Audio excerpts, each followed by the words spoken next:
10절에서 11절까지의 말씀입니다. 요한복음 16장 7절에서 11절 말씀, 우리 봉독하기 전에 잠깐 광고 말씀드리겠습니다. 우리 빌립 전도 특공대 내일 오전 10시에 모여서 전도를 시작합니다. 기억하시고 또 기도해 주시고 함께 참석하셔서 이제 하반기 사역 이제 잠깐의 쉼 이후에 바로 또 전도는 시작되니까 기억하시고 참석해 주시기를 부탁드립니다. 미얀마와 일본 단기 선교가 다음 주 월요일 날 출발하게 됩니다. 기억하시고 꼭 기도해 주시고요. 특별히 2017년도 수학능력시험 이제 D-100일이 바로 오늘입니다. 주보에 21명 우리 명단이 그렇게 이번 주 중에 나갔고요. 김현진 학생이 추가되었습니다. 그래서 총 22명의 우리 수험생 및 취업 준비생들입니다. 함께 기도해 주시고 무엇보다 매주 수요일 저녁 예배 마친 이후에 베다니홀에서 수험생과 취업 학생들을 위한 기도회가 계속 이어집니다. 자녀를 두신 분들이거나 혹은 또 함께 관련되어 있거나 또 기도해 주기를 원하시는 분들은 예배 이후에 베다니홀에 모이셔서 또 기도를 이어나가면 좋겠습니다. 그리고 특별히 지난 그 주일날 우리 중고등부가 그 삼겹살 데이를 했습니다. 그 여름 수련회 이후에 후속 프로그램으로 진행됐는데 참 잘 되었고 세 가족이 1명, 장기 결석자 4명이 오는 쾌거를 이뤘습니다. 물론 그 가득 찬 연기 때문에 조금 고생하셨다라는 거 알고 저가 이제 대신해서 감사의 인사와 더불어 사과의 말씀 드린다고, 그렇지만 성도들이 함께 또 인내해 주셔서 감사드린다고 대신해서 전해드립니다. 할렐루야. 사랑으로 용납하는 우리 교회, 참으로 아름다운 교회인 줄 믿습니다. 요한복음 16장 7절에서 11절 한 절씩 교독하시겠습니다. 제가 먼저 7절 읽겠습니다. 그러나 내가 너희에게 실상을 말하노니 내가 떠나는 것이 너희에게 유익이라. 내가 떠나가지 아니하면 보혜사가 너희에게로 오시지 아니할 것이요 가면 내가 그를 너희에게로 보내리니.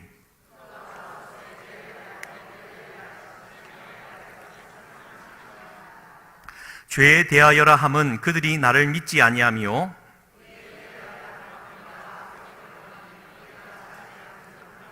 함께 읽겠습니다. 심판에 대하여라 함은 이 세상 임금이 심판을 받았음이라. 아멘. 예, 오늘은 그 두 번째 죄인을 회개시키는 성령이라는 제목으로 우리 성령에 대해서 다시 한번 더 살펴보기를 원합니다. 우리 찬송 한번 하고 했으면 좋겠습니다. 찬송가 279장, 우리 찬송가 279장입니다. 우리 함께 좀 찬송하고 말씀 나눴으면 좋겠습니다. 인내하신 구세주여, 내가 빕니다.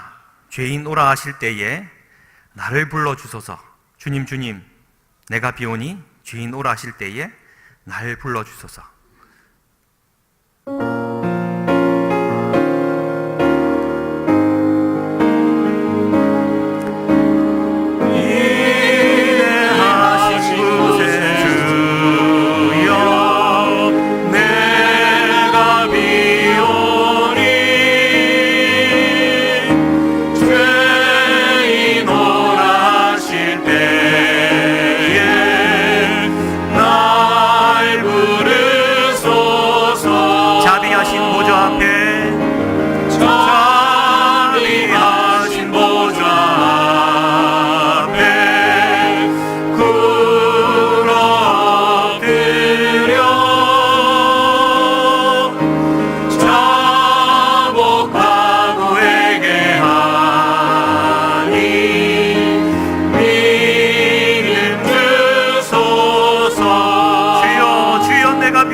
지시고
사실 오늘 말씀 전화로 올라오기 전에 제 얼굴이 막 열이 오르고 막 마치 갱년기 증상처럼 좀 그랬습니다. 또 힘이 없고 말이 좀 아까도 성경 읽다 보니까 말이 좀 꼬이고 그러는 것 같습니다. 사실은 그렇습니다. 오늘 그 설교 주제가 죄를 깨닫게 하는 성령입니다. 우리 좌우분에게 이렇게 좀 인사했으면 좋겠습니다. 내가 죄인입니다.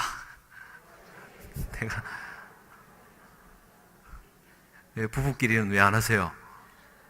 네가 죄인입니까? 라고 아니라 내가 죄인입니다.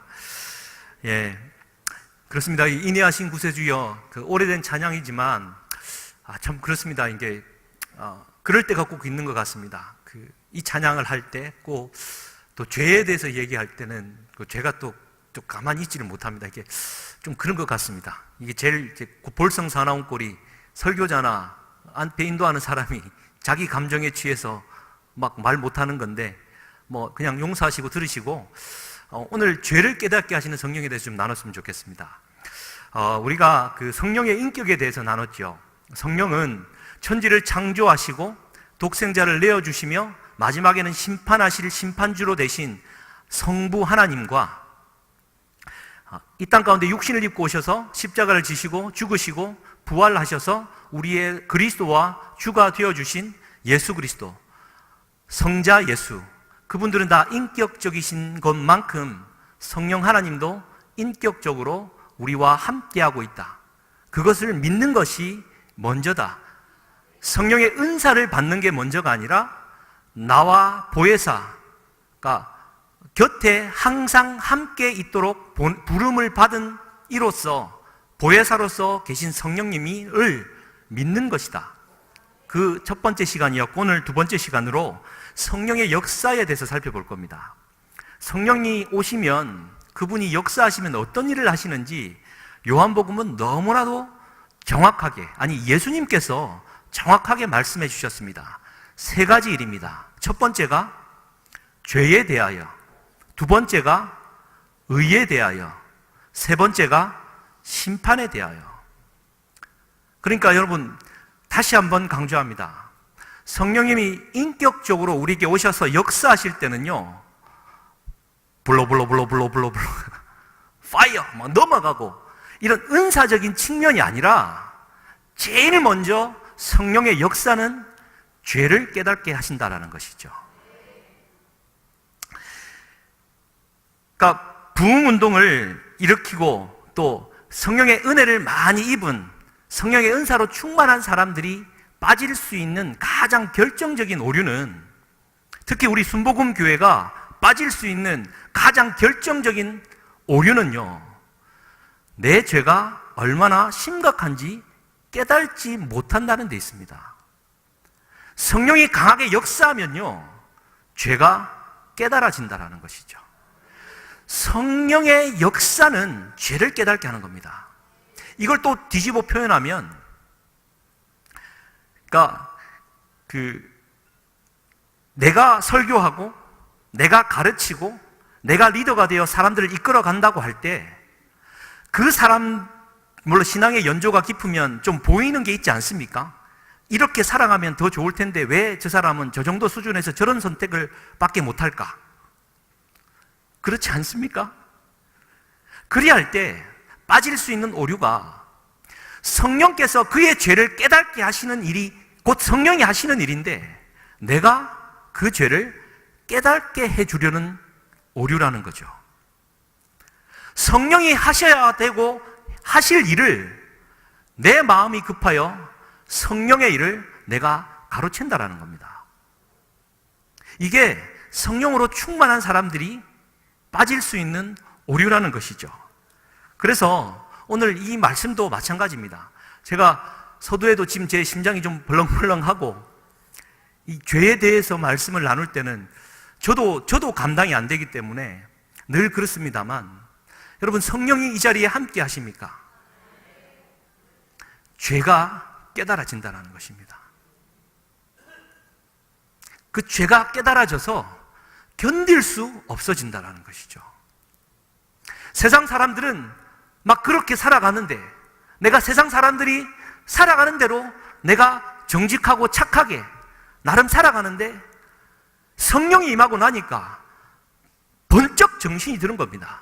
내가 죄를 범하고 있었구나. 그래서 돌이키는 것이 성령이 하시는 일이라는 거죠. 여러분, 사도 바울이 설교할 때 오순절날 성령이 임하였습니다. 그죠? 그럴 때 성령이 임하고 나니까 사도 2장 53절의 말씀에 의하면 이렇습니다. 오늘 정신이 없네. 너희가 십자가에 못 박은 이 예수를 하나님이 주와 그리스도가 되게 하셨느니라 라고 이제 설교가 끝날 때 바로 2장 54절에 의하면 이렇게 기록되어져 있습니다. 형제들아, 남녀가 말을 듣고 마음에 찔리어 말하기를 형제들아 우리가 어찌할꼬. 그러니까 오순절날 성령이 임하였기 때문에 베드로가 던진 그 하나님의 말씀이 성령의 역사에 힘을 힘입어 형제들아 우리가 어찌할꼬 라고 반응을 하게 된 것이죠. 만약에 베드로가 아무리 충만한 지식을 가지고 열정을 가지고 정말 사람의 마음을 감동시킬 만한 설교를 했다 할지라도 오순절 성령이 역사하지 않았다면 우리는 3,000명이나 되는 그 사람들의 형제들아 우리가 어찌할 거라는 반응을 확신할 수 없다라는 것이죠. 똑같은 말이 스데반 집사의 설교 이후에 바리새인들의 그 반응에 있습니다. 사도행전 7장 53절에는 이렇게 기록됩니다. 스데반 집사의 마지막 설교입니다. 너희는 천사가 전한 율법을 받고도 지키지 아니하였도다. 그러니까 똑같은 맥락이죠. 너희가 못 박아 죽인 예수라는 말과 천사가 전한 율법을 지키지 않았다라는 똑같은 메시지로 끝나는데 7장 54절에는 이렇게 말씀이 끝납니다. 그들이 이 말을 듣고 마음에 찔려 그를 향하여 이를 갈거늘. 딱 구분되지 않습니까? 성령이 임할 때와 성령이 임하지 않을 때의 반응의 모습들이 그대로 드러납니다. 사랑하는 성도님들, 우리 성령이 보혜사로 우리와 함께하고 계심을 믿으십니까? 그렇다면요, 사랑하는 성도님들의 마음 깊은 죄가 드러난다는 것입니다. 이 얘기는 좀 할까 말까 하다가 오늘 사실은 말씀 좀 길게 준비했는데 하다가 제가 중간에 끊든지 하겠습니다. 그냥 한번 이렇게 하는 겁니다. 한 번은 며칠 전에 이제 왕복 3차로 달리고 있었습니다. 봉고차로 달리고 있는데 한 성도님을 발견하고 반가워서 가까이 갔습니다. 갑자기 한 성도님이 길을 건너가고 있었던 겁니다. 물론 건널목이 아니었습니다. 저는 물론 막 생각에 잠겨서 바삐 가고 계셨습니다. 급한 일이 있다는 건 누구나 알 수 있었습니다. 그러나 저는 2차선에서 차를 거의 멈추다시피 한 이후에 성도님 이름을 제가 누구하고 하면 직분을 들키게 하잖아요. 누님 하든가 어머 안녕하세요. 그러면 저의 말은 뭐였겠습니까? 지금 당신은 불법 보행 중입니다. 그랬더니 어머 하고 도망갔습니다. 제가 왜 그리고 반갑게 맞이하고 그 말을 하고 갔을까요? 죄를 깨달으라. 이거는 가볍게 하자는 얘기입니다. 그렇죠. 그러니까 우리 일상생활 속에서요. 그러니까 우리는 너무 가볍게 생각합니다. 그냥 바쁜데 다들 그렇게 하는데 특히 우리 교회 앞에 건널목 정말 열불 터집니다. 어디 진짜 구청장한테 가서 탄원할 수도 없고 어찌 그렇게 신호가 안 바뀝니까? 그러나 저는 끝까지 지킵니다. 왜냐하면 제가 예전에 새벽에 이 설교를 한번 했거든요. 아주 작은 부분에 있어서 우리가 지켜간다라는 것, 특히 그리스도인이라고 하면 이 작은 부분도 한 번씩 좀 생각해 보아야 되지 않을까라는 생각을 한번 해보게 됐습니다. 정죄하는 게 아니라 사랑하기 때문에 한번 가벼운 마음으로 이 자리에 함께 하신 그분을 주님의 이름으로 축복합니다. 근데요, 사실은 그랬습니다. 제 마음이 좀 그랬던 거는 뭐냐면, 이제 미국에서 이제 담임 목회사가 되고, 이게 뭐 간증거리가 큰데, 목회자가 되고, 이제 목사로 부름을 받았으니까, 이제 종교 비자를 통해서 영주권을 가야 됩니다. 근데, 딱 그 찰나가 되었고, 영주권, 이제 종교 비자 신청을 하려고 변호사 사무실을 이제 다니기 전에, 우리 교회가 교회로 등록이 안 돼 있었던 거예요. 뭐 NGO 무슨 단체, 뮤추얼 베네핏 그룹이라 그래가지고, 주 정부에 이 단체를 교회 단체로 바꾸는 작업이 2년이 걸렸습니다. 변호사 안 하고 우리 교인들이 우리끼리 막 해가지고, 제가 주 정부 청사도 2번 갔다 오고 막 이러면서 2년 만에 드디어 우리 교회가 되었습니다.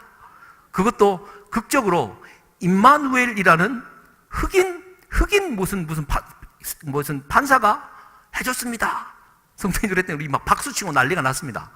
하나님이 함께 하셨다고. 그리고는 이제 제가 이제 담임 목사였으니까 신분을 위해서 이제 찾아다녔습니다. 여러 가지 이제 컨설팅을 해줬는데, 저는 종교 비자를 통해서 영주권을 가거나 혹은 EB2 비자라 그래서 교회를 회사로 취급하여 1년 정도만 있으면 이제 비자가 나오는 게 있었습니다. 아무리 봐도 교회가 회사는 아니지 않습니까? 그거는 양심적으로 좀 걸리는 것 같고, 목회자니까 종교 비자로 가야 되겠습니다 라고 했더니 이런저런 얘기를 하는 끝에 큰 일을 하나 발견합니다. 저는 학생 신분이었기 때문에 교회로부터 그 체크를 받아서 제가 은행 어카운트에 사례를 받은 기록이 남아있는 겁니다. 이것은 바로 일주일 만에 추방 조건에 해당하는 거였습니다. 그래서 변호사가 말해줍니다. 이게 좀 문제가 되니까 장부를 조금 잘 좀 예쁘게 꾸며가지고 하면 된다고. 그러냐고. 많은 교회들이 그렇게 한다고. 그러냐고. 그런데 그 얘기를 얻고 기도하는 중에 제 그 마음에 드는 겁니다. 또 하필이면 그때 이 말씀 사무엘하 5장 20절 말씀이 또 온 겁니다. 같이 한번 읽으실까요? 시작. 다윗이 바알 브라심에 이르러 거기서 그들을 치고 다윗이 말하되 여호와께서 물을 흩음같이 내 앞에서 내 대적을 흩으셨다 하므로 그곳 이름을 바알 브라심이라 부르니라. 이 말씀만 대하면 좀 자꾸 가슴이 아픕니다. 바알 브라심, 이게 뭐냐면요, 다윗이 블레셋으로 망명했지 않습니까? 그리고 다시 돌아와서 이스라엘의 왕이 됐다는 소식을 들으니까 블레셋이 이제 뚜껑이 열린 겁니다. 군사를 일으켜 갖고 딱 올라왔는데 다윗이 하나님께 여쭙고, 가라, 내가 블레셋을 너희 손에 맡겼다. 그래서 가서 블레셋을 쳐 이깁니다. 전쟁에서. 그래서 돌아와서 그 땅 이름을 바알 브라심, 바알, 주께서 브라심, 부셔서 흩었다라는 말입니다.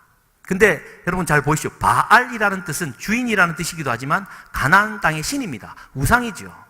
그 말은 바알 브라심, 우상을 부수어 흩어라. 바알 브라심, 우상을 부수어 흩어라. 하나님 제게 말씀하셨습니다. 야, 너 죄 범한 거 아니냐? 하나님, 제가 무슨 죄를 범했습니까? 네가 알았던 몰랐던 2년 동안 법적으로 받지 말아야 될 돈을 받은 거 아니냐? 하나님, 제가 이거 누가 합니까? 교회가 그때 교회로만 등록이 되어 있어도 없었던 문제인데 2년 동안 이 고생한 거는 생각 안 하십니까? 죄다. 견딜 수가 없었습니다. 바알 브라심, 바알 브라심, 죄를 부수어 흩어라. 그래서 그 주에 바알 브라심 제목으로 성도들에게 설교했습니다. 죄를 설명하고, 이 간증이 나올 때는 저도 모르게 눈물이 났습니다. 막 눈물을 흘리면서, 여러분, 알고 짓든 모르고 짓든 아무리 작은 죄라도 하나님 앞에 죄 아닙니까? 그 죄를 부셔서 흩어야 되지 않겠습니까? 제가 죄를 범했습니다. 아니, 여러분들이 죄를 범했습니다. 학생을 돈을 주다니요. 그래서 그냥 우리 운영위원회에 있었지만 설교단에서 공포했습니다. 지금부터 종교 비자를 통해서 한 5년에 걸쳐서 영주권이 들어갈 텐데 있는 장부 그대로 해서 들어갈 겁니다. 이 장부로 말미암아 문제를 삼아 제가 추방되는 한이 있어도 저는 그대로 갈 겁니다. 여러분, 그대로 받읍시다. 우리의 죄입니다. 그대로 갑니다. 사실 그때 눈물을 흘리면서 성토를 했습니다. 저도 저의 죄지만 사실은 그런 것 아닙니까? 아무렇지도 않게 가볍게 여겼던 죄들을 우리는 너무나도 당연히 여기며 살아갔던 거죠. 많은 교회 목사들이 그렇게 영주권을 얻고자 편법을 구사합니다. 장부 좀 바꾸면 돼요. 어차피 똑같이 나간 돈인데. 교회만 전문적으로 돕는 변호사실도 있답니다. 없는 교회를 있는 것처럼 조작해서 영주권을 주는 데도 있답니다. 참 천인공노할 일 아닙니까? 일반 성도라면 그래서도 안 되지만 그나마 용납이 가능할 텐데 목회자라는 사람이 그래서 되겠습니까? 그랬더니요, 그 설교를 듣고 졸고 있던 사람인지 모르지만 나가서 소문내기를 유진성 목사 추방당한다더라. 뭐 그런 소문을 내고 다녔습니다. 들으려면 똑바로 듣든지. 내가 지금 추방당하자라는 게 아니라 추방당하는 한이 있더라도 우리가 이 교회가 내일 사라진다 할지라도 오늘 우리가 죄를 깨닫고 성령이 임하실 때 죄를 깨닫게 하는 마음으로 죄를 가볍게 여기지 말자라는 것이죠. 사랑하는 성도님들 어떠십니까? 뭐 그냥 적당히 살고 계십니까? 죄가 죄인 줄 알면서도 남들 다 뭐 이 정도 사는데 그냥 그렇게 유야무야 살고 계십니까? 죄가 죄인 줄 깨닫거든 회개하십시오. 돌이키십시오. 그게 성령께서 하시는 일이요, 성령의 충만함을 받는 기본적인 마음밭이라는 사실이죠. 이 성령이 임하면 어떤 일이 벌어지는지 사실은 오늘은 좀 그런 얘기가 또 이제 있습니다. 한 번은 뭐 그냥 뭐 이 얘기를 좀 나누겠습니다.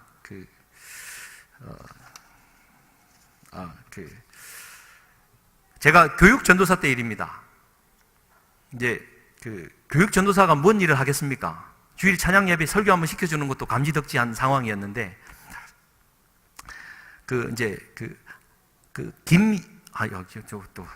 김모 집사님이 계십니다. 그분은 이제 연세가 그때 한 70 좀 넘으셨는데 조선족이었고 한국에 들어왔더니 한국에 들어올 때 언니가 자기 이름을 빌려가지고 자기 주민등록증으로 살고 있는 겁니다. 나중에 따라 들어왔는데 언니가 자기 이름을 쓰고 있는 거예요. 그러니까 자기는 그냥 비슷한 이름 하나 만들어가지고 등록이 안 돼 있었습니다. 이제 이런 분인데 아무도 아들 하나 있다고 해서 뭐 지방에 가 있다는 한 번도 본 적 없고 그냥 이렇게 애처롭게 살고 계셨는데 제가 그분 이제 병원 간다고 하면 이제 의료보험이 없으니까 어디 한 군데 해주는 데가 있어가지고 경기도로 가면 제가 차량도 이제 모셔다 드리고 그리고 그러면 그분이 막 도시락 이렇게 멸치랑 싸가지고 도시락 이렇게 막 주면은 자에서 감동의 도시락을 먹고 막 그랬던 좀 관계가 있는데 그분이 그 교회 옆에 있는 58계단이 있는데요. 그 계단 한 중간쯤에 올라오시다가 넘어지신 겁니다. 무릎이 이제 이렇게 부러져가지고 입원을 하셨습니다. 중앙대학교 병원에. 근데 제가 딱 이제 그때 신방한다고 갔더니 아들도 없지. 뭐 이름에 신분이 안 나오니까 도대체 누구냐? 제가 이제 공교롭게도 제가 갔을 때 담당 의사가 있더라고요. 당신이 보호자냐고. 보호자는 아니지만 뭐 좀 비슷하다고 그랬더니 이리 와보라고 하더니 이제 엑스레이를 저한테 보여주는 겁니다. 이제 저한테 가족인 줄 알고 설명해 주는 거죠. 무릎뼈가 이렇게 생기지 않습니까? 이렇게 생겼는데 이제 하트 모양인데 그 하트에 있는 그 꽁다리 그 깊은 곳에서부터 정확하게 45도 각도로 착 끊어져 있는 겁니다. 무릎뼈가 다 끊어져 있는 겁니다. 이 정도면 뭐 이렇게 한 두 달 정도 우리 목사님 엑스레이랑 좀 비슷했던 것 같습니다. 느낌에 정확하게 부러졌습니다. 그래서 이 사람 어떻게 치료할 거냐, 뭐 어떻게 할 거냐고 저한테 묻길래 저도 잘 모르겠는데 어떻게 하죠? 뭐 사인하라길래 그때 이제 제 마음에 순간적으로 기도하고 그래 의료비 빼면은 뭐 몇백만 원 나오겠지만 뭐 그래 뭐 어찌 안 되겠나 빌려서라도 이분 정도는 내가 책임지겠다고 제가 사인했습니다.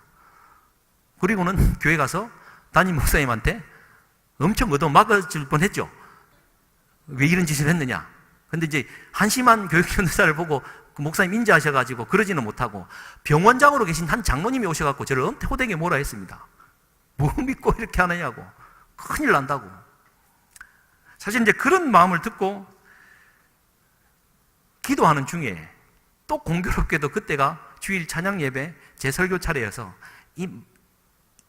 그 하트 모양의 끊어진 그 뼈가 남아있는 겁니다. 그리고 그 병원장 장로님의 말이 제 마음속에 남아있었고 남들은 그런 상황에서 사인해주면 안 되죠. 여러분 이 보증 선언은 다른 겁니다. 보증은 절대 서지 않기를 주님의 이름으로 간절히 축원합니다. 반문하고 싶었습니다. 그러면 그런 사람은 누가 책임져 줍니까? 교회도 외면하면 누가 책임져 줍니까? 용기가 없어서 그런 말은 못하고 잘못했다고. 근데 단상에 서니까요. 또 막 이게 성령이 임하니까 강한 메시지가 나갔습니다. 도대체 교회는 무엇입니까? 사랑이라고 말하는 예수 그리스도의 사랑은 어디 간 겁니까? 그 연약하고 신분도 없는 그 집사님을 통해서 우리에게 던지는 메시지 아닙니까? 교회에 사랑이 쪼개진 것 아닙니까? 도대체 뭐가 교회입니까? 신앙생활하는 의미는 무엇입니까? 막 교육전도사가 쉽게 얘기했습니다. 겁도 없이.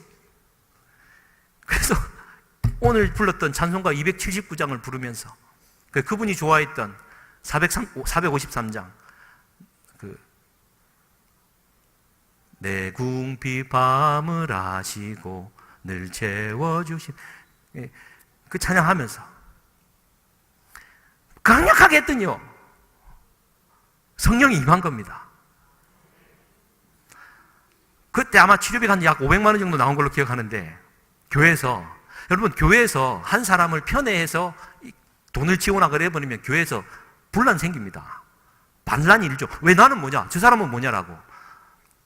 근데 그 자리에서 임시당회가 소집되고 장로님들이 300만 원을 그대로 지원하기로 작정하고 성도님들이 개인적으로 헌금하여서 채워진 겁니다. 그리고는 아무 일 없이 아무 일도 없었다는 듯이 그냥 정상으로 돌아갔습니다. 저는 그 순간에 그걸 느끼지 못했지만 이 모든 일련의 과정 속에 성령이 함께하니까 죄에 대해서 우리가 직접적으로 던지고 그 죄를 인정하니까 성령이 임하고 그 성령의 임재함으로 말미암아 세상이 말하는 가치들이요 다 묻혀버리더라라는 것입니다. 사랑하는 성도님들은 어떠하십니까? 이런 얘기는 너무나도 많습니다. 한 가지만 더 얘기할까요? 거창고등학교 아십니까? 제가 이 거창고등학교 얘기는 뭐 기회가 되면 제가 한번 설교할 예정인데요. 전영창 교장 선생님이 1972년도에 웨스턴 신학교를 졸업하고 와서 그 거창에 있는 고등학교로 갑니다. 다 버려버리고 하나님의 부르심을 따라.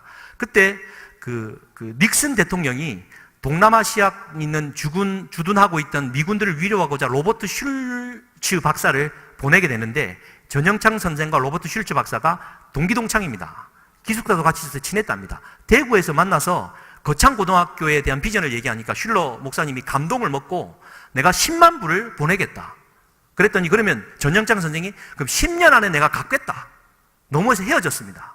그런데 그 당시는 상업적인 용도 외에 달러를 갖고 오거나 빌려주거나 하면 이건 불법이 되었습니다. 그랬더니 그때 함께하고 있던 우리 부산이 낳은 위대한 박사 이름 누굽니까? 기려 전영장 선생과 같이 이 거창고등학교 이사로서 같이 활동했는데 장기려 박사의 말입니다. 아무한 봐도 이 불법적으로 돈을 빌려와야 되는데 이거 불법 아니냐? 그러면 그 편법을 통해서 돈을 그냥 가져와야 되는데 이것도 슐츠 박사를 속이는 것 아니냐? 그러면 우리 이렇게 합시다.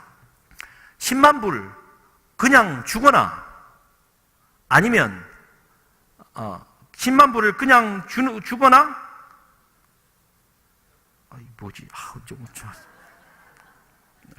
그냥 달라고 해서 받으면 받고 갚는 조건이다라는 조건을 달면 그냥 포기합시다. 사실은 이제 할 얘기가 많은데 그 당시 거창고등학교를 세우기 위해서 존립의 위기가 달려있는 그 순간에 10만 불을 포기한다라는 건요 말도 안 되는 이야기입니다만 그 당시에 정해놓은 법 때문에 과감하게 포기하게 됩니다. 우리 많은 선조들이 먼저 지낸 그리스도인들이 그러한 삶을 살아갔습니다. 사랑하는 성도님들, 성령이 임하면 죄를 깨닫게 된다는 것입니다. 내가 성령 충만하다, 내 신앙이 좋다, 내 신앙의 연조가 깊다 말을 하면 그 누구보다 더 많은 죄를 깨닫고 하나님 앞에 회개하는 것이 먼저임을 기억하는 이 저녁이 될 수 있기를 주님의 이름으로 간절히 축복합니다. 시간이 많이 갔습니다만 근데 보십시오. 오늘 말씀에 16장 9절 한번 보십시오. 근데 그 많은 죄들 중에 무슨 죄가 가장 큰지요? 같이 한번 읽겠습니다. 시작. 죄에 대하여라 함은 그들이 나를 믿지 아니하며. 보이십니까? 인류를 창조하고 그를 벗어났던 영적으로 죽어버린 인간을 향해 우리 주님이 파송받아 이 땅 가운데 오셨고 십자가를 지시고 죽으시고 고난당하시고 음부까지 내려가시사 다시 올라와 부활하신 그 주님, 그분을 믿지 않는 죄가 여러분 생각보다 심각하다라는 겁니다. 이럴 수가 있습니다. 첫 번째는 내가 지적으로 너무 우월하기 때문에 그 말도 안 되는 이야기를 내가 도무지 믿어지지가 않는다 말할 수 있습니다. 믿어지지 않는데 어떻게 믿으라는 말이냐? 혹시 그런 분 계십니까? 나의 믿음 없음을 용서하옵소서. 주님 나를 긍휼히 여겨 주시옵소서. 기도해야 된다는 거죠. 혹 내가 지적으로 너무 충만해서 나는 진화론자이기 때문에, 나는 불가지론자이기 때문에, 나는 이지주의자, 이성주의자이기 때문에 도저히 믿을 수가 없다라고 지적 우월성을 가지고 계신 분들 계십니까? 그런 분이 더 비참하다라는 것, 우리 주님의 말씀입니다. 주의 성령이 임하시면 죄를 깨닫게 하시는데 작은 죄뿐만 아니라 무엇보다 예수 그리스도를 부정하는 죄가 가장 크다라는 것. 그분을 믿지 않으면 정말 생각보다는 훨씬 안 좋은 끝이 있다라는 것. 이게 지금 우리 주님의 메시지입니다. 죄를 깨닫는 것, 나의 죄를 깨닫고 우리 주님이 나의 구주이심을 고백하는 그러한 깨달음이 있는 이 밤이 될 수 있기를 주님의 이름으로 간절히 축복합니다. 두 번째가 두 번째까지 하고 마비해야 될 것 같습니다. 보십시오. 두 번째가 의에 대하여 이제 깨닫는다라는 것입니다. 그렇지 않습니까? 죄를 깨닫게 되어지면요, 하나님이 예수 그리스도를 통하여 우리에게 베풀어 놓으신 의를 깨닫는다라는 겁니다. 그러니까 내가 죄인을 회개하고 내가 의인이 되는 게 아니라 그분의 의를 깨닫고 그분의 의를 내가 입게 되어진다라는 것이죠. 그러니까 여러분, 죄를 깨닫고 내가 죄를 깨달으면 너무 비참할 것 같아서 내가 회개를 못합니다라는 분 제가 만나보았습니다. 근데 회개하면 의를 덧입게 된다라는 것이죠. 이게 너무나도 절묘하고 아름다운 동시에 일어나는 일들입니다. 죄를 깨닫고 회개하면 하나님의 의가 내게 입혀지고 그 의가 깨달아진다라는 것입니다. 할렐루야. 그래서 우리 그런 예를, 사실은 이제 이 얘기가, 이런 예가 하나 있습니다. 그 스코틀랜드 목사님, 제가 그 두 번째 죄를 깨닫게 하는 성령 팜플렛에 나갔는데 그 예 한번 읽어보셨습니까? 한 스코틀랜드 목사님인데요. 전국을 순회하는데 한 여관에 딱 기거하는데 그 여관 주인이 오늘 우리 목사님 우리 여관에서 예배를 좀 드려주십시오. 거절하다가 이제 한번 드려달라고 오케이 사인을 했는데 대신 여관에 있는 모든 사람을 다 불러오는 조건입니다. 다 불러 모아서 이제 예배하러 갔는데 다 온 사람 맞냐고, 다 왔다고, 정말이냐고. 그렇게 추궁하니까 저기 냄비랑 그릇을 닦는 한 하녀가 있는데 너무 몸이 더러워서 본인이 안 왔다고, 아니 다 데려오라고. 그 하녀까지 도착했을 때 예배를 드리고 일일이 다 기도를 해주게 됩니다. 그런데 이제 그 하녀를 유심히 두었던 유심히 보았던 그 목사님이 그 하녀에게 이렇게 이제 이 기도를 하라라고 얘기를 합니다. 주여, 내 자신을 나에게 보여주옵소서. 주여, 내 자신을 나에게 보여주옵소서. 그리고는 이제 잠깐 갔다가 다음날 이제 돌아오는데 그 주인에게 묻습니다. 그 하녀 좀 어떻게 됐냐 그랬더니 전무지 내가 말을 안 듣고 해서 쓸모없는 인간이 더 됐다고. 왜냐하면 밤새 내내 눈물을 흘리고 울다 못해 그릇을 놓치고 깨뜨리고 막 그래서 일도 제대로 못하는 나이로 변해버렸다는 겁니다. 어디 갔냐고 불러오라고. 그래서 두 번째 기도를 가르쳐 줍니다. 주여, 주님을 나에게 보여주옵소서. 주님을 나에게 보여주옵소서라고 이제 기도하라고 말합니다.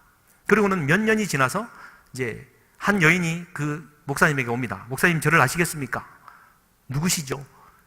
알고 봤더니 그때 여관 하녀 두 가지 기도 제목, 주여 내 자신을 보여주옵소서, 주여 주님을 나에게 보여주옵소서 가르치신 기도 생각나십니까? 생각난다고. 그때 하녀가 바로 나라고. 어떻게 된 거냐고 했더니 그때 이후로 이제 그렇게 말을 합니다. 첫 번째 기도를 할 때는 내 악함과 나의 죄됨을 분명히 보여주셔가지고 정말 슬픔에 잠겨서 밤에 잠을 이룰 수가 없어서 그 슬픔 때문에 끊임없이 눈물밖에 안 나더라는 겁니다. 그런데 주님을 나에게 보여주옵소서라고 두 번째 기도를 가르쳐 주셨을 때는 하나님께서 당신 자신과 나를 위해 십자가에 돌아가신 예수 그리스도를 분명히 보여주셨습니다 라고 고백을 한다는 겁니다. 무슨 말씀인지 잘 모르겠습니까? 주님, 나 자신을 보여주옵소서라고 기도할 때는요, 내 죄를 깨닫게 되어지지만 주님을 나에게 보여주십시오라고 말을 할 때는 주님의 의가 깨달아져서 내가 새 생명으로 거듭난다라는 것이죠. 성령이 임하시면 죄를 깨닫게 되어지고요, 성령이 임하시면 그분의 의를 깨닫게 되어진다라는 것입니다. 그런데 한번 보십시오. 10절 말씀입니다. 그 의에 대하여라 함은 내가 아버지께로 가니 너희가 다시 나를 보지 못하며. 이 위대한 말입니다. 예수님이 계실 때는 예수님을 통하여서 우리가 의로움을 입게 되었는데 그분이 가시고 각자의 마음, 각자 곁에 성령님이 임하니까 이제는 나를 그 성령님 때문에 주님이 가셔야지만 그분이 내게 오시고 그분으로 말미암아 내가 의롭게 될 수 있다는 뜻이죠. 이 진리를 여러분 그냥 그렇게 생각하십니까? 간단하게 마무리하겠습니다. 세 번째, 심판에 대하여. 여러분, 이 밤에 여러분 지옥이 있음을 믿습니까? 지옥이 있음을 믿습니까? 토레이 신부도 그렇답니다. 토레이 신부도 지옥은 믿지 않았답니다. 저도 사실은 신학 공부하면서 지옥은 예수 그리스도로 말미암아 파괴되었다라고 믿을 뻔했던 사람입니다. 그런데 우리가 오늘날 들어야만 되는 메시지는요, 여러분, 예수 그리스도를 알지 못하는 죄를 범하고 그분의 의를 덧입지 못하면 결국에는 심판에 이른다라는 것. 지옥이 상상이 안 되시죠? 저도 상상할 수는 없습니다만 심판 때에 이른다라는 겁니다. 로마서 14장 10절 같이 한번 읽겠습니다. 시작. 내가 어찌하여 내 형제를 비판하느냐? 어찌하여 내 형제를 업신여기느냐? 우리가 다 하나님의 심판대 앞에 서리라. 보십시오. 성령이 해야 될 일이 비판이요, 업신여김 아닙니까? 그 일을 우리가 한다는 거예요. 하나님의 심판대 앞에 설 것이다라는 겁니다. 고린도후서 5장 10절입니다. 이는 우리가 다 반드시 그리스도의 심판대 앞에 나타나게 되어 각각 선악간에 그 몸으로 행한 것을 따라 받으려 함이니라. 예. 여러분, 이 정도로만 해도 여러분 다 깨달으실 줄 믿습니다. 이미 알고 있는 내용이시겠지만요, 우리가 성령에 대해서 분명히 질서 있게 나아가야 됩니다. 성령의 은사요, 방언이요, 예언이요, 몇 주가 지나야 나올 겁니다. 성령님은 인격이시요, 그분이 임하시면 역사하시는데 그분의 역사는 죄에 대해서, 의에 대하여, 심판에 대하여. 그리고 보십시오. 11절 말씀은 이렇게 끝납니다. 심판에 대하여라 함은 이 세상 임금이 심판을 받았습니다. 여러분 어떻게 읽으십니까? 이 세상 임금은 이미 심판을 받았답니다. 이 세상 임금이 누군데요? 나예요. 죄에 대해서 무감각해져 버린 나입니다. 세상에서 사단에게 내 마음 빼앗겨 버리고 이 세상이 내 것인 양 살아가는 왕, 이 세상의 왕, 나입니다. 교만한 자를 향하여 이미 심판을 받았다라고 성경은 확정해 버립니다. 말씀을 마무리하겠습니다. 엘리비젤이라는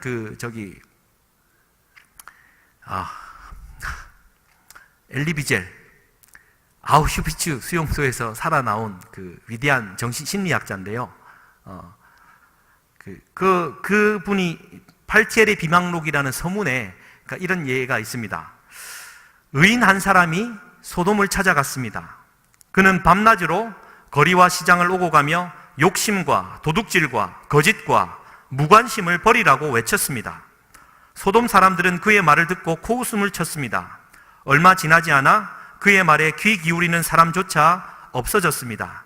살인자는 여전히 살인을 했고 현명한 사람들은 여전히 침묵을 지켰습니다. 의인의 존재는 그저 풍경이나 마찬가지였습니다. 어느 날 한 아이가 그에게 다가와서 말을 합니다. 가련하신 분, 아무리 외쳐봐도 소용이 없다는 것을 모르시겠어요? 의인은 대답합니다. 알고 있단다. 아니, 그런데 왜 계속 하세요? 의인은 대답합니다. 왜냐고? 처음에는 내가 사람을 변화시킬 수 있다라고 믿었단다. 하지만 지금은 그럴 수 없다는 걸 알게 되었지. 내가 지금도 외치고 있는 것은 그들이 나를 변화시키지 못하도록 하기 위해서란다. 사랑하는 성도님들, 왜 예수 그리스도를 믿으라고 전도해야 합니까? 그 사람의 영혼을 위해서요? 아니, 그보다 앞서 세속에 물들고 아무리 하나님 나라의 가치를 얘기해도 귀에 듣지 못하고 내 삶 속에서 세상 가치관 그대로 남들 그렇게 하니까 다 살아가는 우리들을 지키기 위해서라도 생명 대신 예수 그리스도를 증거하며 살아야 된다는 것이죠. 내가 증거하지 않는다면 그냥 증거하지 않는 죄뿐만 아니라 내가 그 사람처럼 되어버린다는 겁니다. 사랑하는 성도님들, 성령님이 이 밤에 우리와 함께 하실 줄 믿습니다. 전도하지 못하였다라면 전도할 수 있는 힘도 가지시기를 주님의 이름으로 축원드립니다. 왜냐하면 내가 죄에 대해서, 의에 대하여, 심판에 대하여 성령님께서 나를 깨우쳐 주시기 때문입니다. 우리 찬송가 우리 1절만 한번 고백하고 기도하고 마무리했으면 좋겠습니다. 279장 인애하신 구세주여, 내가 비오니 죄인 오라 하실 때에 날 부르소서.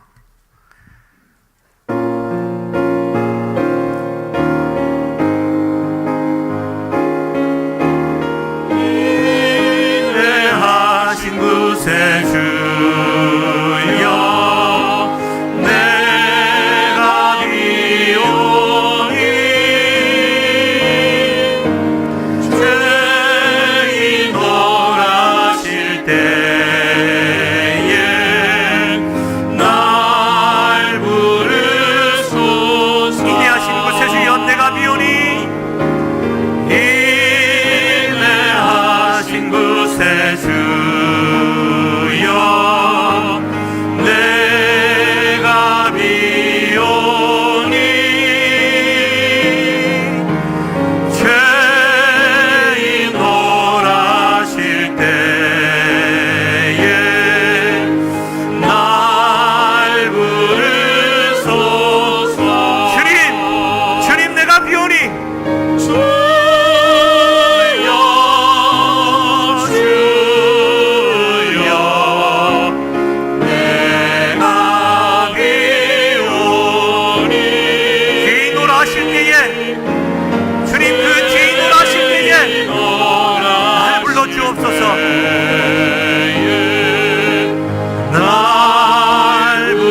회개하기를 원합니다.